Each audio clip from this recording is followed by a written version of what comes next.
علیہ السلام سے جب پوچھا گیا کہ حضور سب سے بڑا گناہ کون سا ہے، تو آقا کریم علیہ السلام نے فرمایا کہ سب سے بڑا گناہ یہ ہے کہ ان تجعل للہ ندا، کہ تو اللہ کے ساتھ کسی کو شریک ٹھہرائے، وہو خالقہ کا، حالانکہ اس نے تجھے پیدا کیا، تجھے تخلیق کیا، اور تو اس کا شریک بنا کے بیٹھ جائے، کہ یہ سب سے بڑا گناہ ہے۔ تو راوی نے عرض کی قل تو ثم ایو، حضور پھر اس کے بعد؟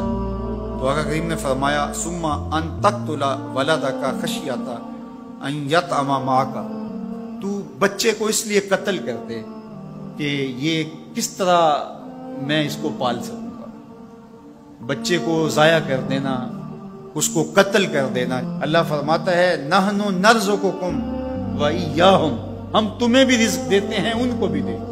تیسری بات حضور نے فرمایا ان تزانی بحلیلۃ جارک، آپ ہمسائے کی بیوی کے ساتھ بدکاری کریں تو یہ بڑے گناہوں میں سے۔ ہمسایہ ماں جائے کی طرح ہوتا ہے، اس کی دیوار سانجھی ہوتی ہے، اس کی عزت سانجھی ہوتی ہے، اور اگر کوئی شخص طاق میں رہے اور ہمسایوں کے گھر گھس کے ان کی آبرو ریزی کر دے تو یہ تین بڑے گناہ جو ہیں ان میں سے ایک بڑا گناہ اللہ کے محبوب علیہ السلام نے ارشاد فرمایا۔ حضرت عبداللہ ابن مسعود رضی اللہ تعالی عنہ سے یہ روایت مروی ہے کہ لا احد اغیر من اللہ عز وجل، اللہ سے زیادہ کوئی غیرت مند نہیں، اللہ سب سے زیادہ غیرت مند، اور اس کی غیرت کا تقاضا یہ ہے وَلِذَالِكَ حَرَّمَ الْفَوَاحِشَ مَا ظَهَرَ مِنْهَا وَمَا بَطَنَ، کہ اس نے بے حیائی کو چاہے وہ پوشیدہ طور پہ کی جائے یا اعلانیہ طور پہ کی جائے اس کو پسند نہیں کیا، اور اس نے منع کر دیا، لوگوں کو روک دیا، حرام قرار دے دیا، اس لیے کہ وہ خود غیرت مند ہے۔ غیرت مند مالک غیرت کا سبق دیتا ہے اپنی مخلوق کو۔ اللہ تعالیٰ قرآن مجید میں ارشاد فرمایا وَلَا تَقْرَبُوا الْفَوَاحِشَ مَا ظَهَرَ مِنْهَا وَمَا بَطَنَ، فحش کام کے قریب نہ جانا، وہ اعلانیہ طور پہ کرو یا وہ مخفی طور پہ کرو۔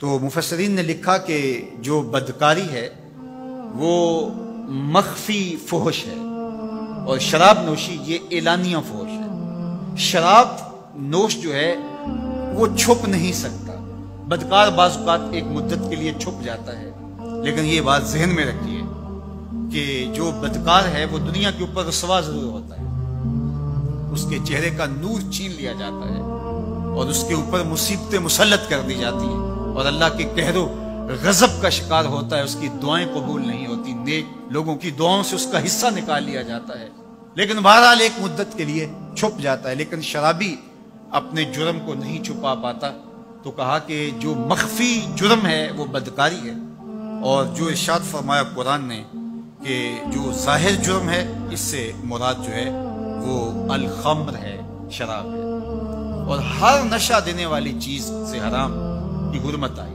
کل مسکر خمر وکل خمر حرام، فرمایا ہر نشہ آور چیز شراب ہے، اور ہر شراب حرام قرار دے دی گئی۔ اب یہاں بھی لوگ دلیلیں لے کے بیٹھ جاتے ہیں، میاں وہ بھی ایک مشروب ہے، اس سے کیا فرق پڑتا ہے؟ میاں جب رب نے کہہ دیا تو بات ختم ہو گئی۔ ایک یہودی کے پاس ایک مسلمان مہمان ٹھہرا تو اس نے انگور پیش کیے، تو اس نے بڑے شوق سے لیے، تو تھوڑی دیر کے بعد وہ شراب لے آیا۔ اس نے کہا استغفر اللہ، میں مسلمان ہوں، میں شراب نہیں لیتا۔ تو اس نے ہنس کے کہا یہ جو انگور آپ نے کھائے ہیں شراب اسی سے کشید ہوتی ہے۔ تو اس مسلمان نے کہا کہ آپ کی اہلیہ کدھر ہے؟ تو اپنی اہلیہ کو بلا لایا، تو کہا آپ کی کوئی اولاد بھی ہے؟ کہا ہاں میری بیٹی ہے، اس کو بھی بلا لاؤ۔ تو اس کو بھی بلا لایا۔ جب دونوں آ کھڑی ہوئی تو کہا کہ یہ حلال ہے تیرے لیے، اور یہ بیٹی اسی کی ہے، اور یہ حلال نہیں۔ تو جب اس یہودی نے یہ بات سنی فقال اشہد ان لا الہ الا اللہ وحدہ لا شریک لہ واشہد ان محمدا عبدہ، کہا اتنی خوبصورت دلیل، اتنی خوبصورت دلیل۔ کہا انگور سے شراب نکلی ہے تو شراب حرام کیوں، انگور حلال کیوں؟ تو کہا مجھے یہ بتاؤ کہ تمہاری بیوی تمہارے لیے حلال ہے، تمہاری بیٹی تمہارے لیے حرام کیوں؟ کہا بات سمجھ میں آ۔ تو میرے رب نے بعض کا تو اس کی حکمتیں ہمارے علم میں نہیں ہوتی، اور حکمت نہ جاننے کی وجہ سے ہم کہتے ہیں کہ یار یہ بات سمجھ میں نہیں آتی۔ یہی تو ہمیں بتایا گیا کہ جو سمجھ میں آئے اس کو بھی ماننا ہے، جو نہیں سمجھ میں آئے اس کو بھی ماننا ہے۔ ہم جنت کو مانتے ہیں نا، دیکھا ہے، یار رب کو مانتے ہیں، دیکھا ہے، وہ سمجھ میں آتا ہے، تو دل میں تو آتا ہے، سمجھ میں نہیں آتا۔ میں جان گیا بس تیری پہچان یہی ہے۔ ہم تو سب سے بڑی حقیقت کو بغیر دیکھے مانتے ہیں، بغیر سمجھے مانتے ہیں۔ ادراک فہم کی حدود سے ورا ہے، عقل و خرد کے دائروں سے ورا ہے، لیکن اس حقیقت کو ہم مانتے ہیں تو اس کے کہے ہوئے کو کیوں نہیں مانیں گے؟